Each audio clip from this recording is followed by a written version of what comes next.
Welcome to another episode of Once Upon a Screen Time. It's still October and I'm keeping it spooky, so I am going to be reviewing Charmed, the original Charmed from 1998, Season 1, Episode 1. Let's go.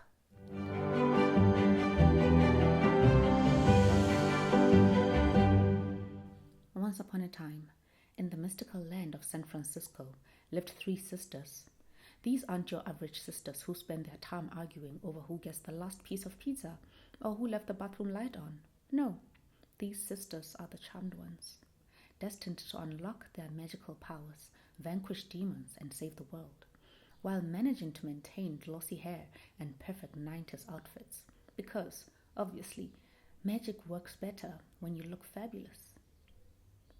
Welcome to Charmed, where witchcraft is inherited, spells rhyme, because why wouldn't they? And the number one rule is that sisterhood conquers all.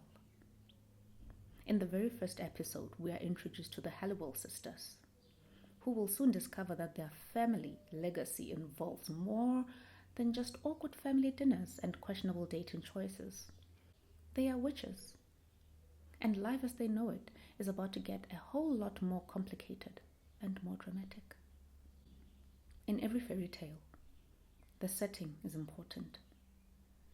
Some take place in castles, some in enchanted forests. In Charmed, our story begins in a large house inherited by the Halliwell sisters, Prue, Piper, and Phoebe. Each sister is more different from the last, but like all good fairy tales, their differences just make them stronger. Prue, the eldest, is the responsible one. She's got the serious face, the strict work ethic, and the personality of a slightly annoyed librarian. Then there's Piper, the middle sister, who is definitely the princess of anxiety in this tale. She's sweet, a little neurotic, and constantly trying to keep the peace between her perpetually bickering siblings. And finally we have Phoebe, the youngest and most chaotic of the trio. She's got that classic free-spirit energy and a habit of making terrible life decisions. She's also just returned from New York, where things clearly didn't work out. Like all good fairy tale protagonists, Phoebe arrives with nothing but optimism, a complete lack of common sense, and an uncanny ability to stir up trouble. The episode opens with the sisters trying to coexist under one roof, but fate has bigger plans. It's a dark and stormy night, because all good magic fairy tales start with the weather being a little dramatic. And Phoebe, ever the curious one, decides to do some exploring in the attic of the Halliwell house. As everyone knows, the attic in any fairy tale setting is where the magic happens, or at least where the plot gets into gear. She stumbles upon a mysterious book, the Book of Shadows. Now, any sensible person would probably scream, close the book, and never speak of it again. But this is Phoebe we're talking about, and sensible isn't in her vocabulary. Instead, she opens the book, reads a random spell out loud, because that's always a great idea. Now, everyone familiar with fairy tales knows that reading a magical spell out loud is like waving a red flag at a bull. You're basically asking for trouble, but Phoebe does it anyway. Because what's the worst that could happen? Well, it turns out a lot. So just like that, the sisters are the most powerful witches of all time, allegedly. The next morning, the Halliwell sisters wake up to find out that something is a little different. As in, they all suddenly have magical powers, because that's how magic works. One minute you're living a normal boring life, and the next minute you're freezing time, moving things with your mind, or seeing into the future. Let's take a look at these magical gifts, each perfectly suited to their personalities, because magic has a sense of humor. Prue gets telekinesis, which means she can move objects with her mind. Naturally, Prue, who's always in control, is the perfect candidate for this power. Now, she can throw things around just by glaring at them, which is a major upgrade from her usual method of expressing frustration. Piper gets time-freezing powers, which is literally the most on-brand power for someone who's constantly freaking out about everything. If there's a problem, Piper can just freeze the problem and take a breather. Very practical for those high-stress situations. like accidentally walking in on a demon.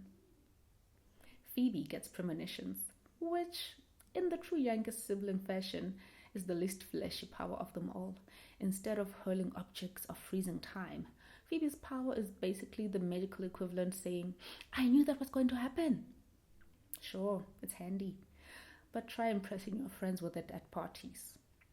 Of course, none of the sisters react to this in a normal, rational way. Instead, they each have varying degrees of confusion, denial, and a general sense of, oh no, this is way too much responsibility. But hey, they've got a magical destiny to fulfill, so there's no time for second thoughts. And after the initial shock wears off, the sisters quickly realize that they are witches, but not just any witches. They're the charmed ones, a prophesied trio of super witches who are destined to protect the world from evil. No pressure. Now that the sisters have unlocked their powers, it's time for a villain to make an entrance. Because what kind of a fairy tale would it be without a bad guy? We have Jeremy, the world's least subtle warlock who's been pretending to be Piper's sweet, innocent boyfriend. Little does she know, Jeremy's been stalking the Halliwells for months, just waiting for the right moment to steal their powers. Classic villain behavior. At this point, the sisters are understandably confused because nothing says tragic love like discovering your boyfriend is a centuries-old supernatural creature. But don't worry, Prue, Piper, and Phoebe quickly figure out that they're not just regular witches, they are the most powerful witches of all time. Again, allegedly. In typical fairy tale fashion, the sisters must join forces and use their newfound powers to defeat Jeremy. Of course, they've only been witches for about 5 minutes, so they're still figuring out how to use their magical powers without accidentally breaking things. Cue the spell casting. This is where the Book of Shadows comes in handy.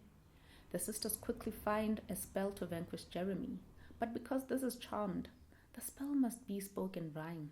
Yeah, every magical incantation in this universe sounds like a nursery rhyme gone horribly wrong. But hey, if it works, who are we to judge? The final battle takes place, and the sisters, after some fumbling and a few close calls, manage to vanquish Jeremy into a puff of smoke and sparkles. It's not the most graceful defeat, but it gets the job done. After defeating their first villain, who was honestly more annoying than scary, the sisters realize that they are stuck with their magical powers, whether they like it or not. They have a quick, heartfelt chat about responsibility, destiny, and all the other sentimental stuff that usually pops up in fairy tales. Prue, ever the cynic, isn't exactly thrilled about her new role as a superhero, while Phoebe is absolutely living for the drama of it all. Piper predictably just wants to make sure that no one accidentally dies.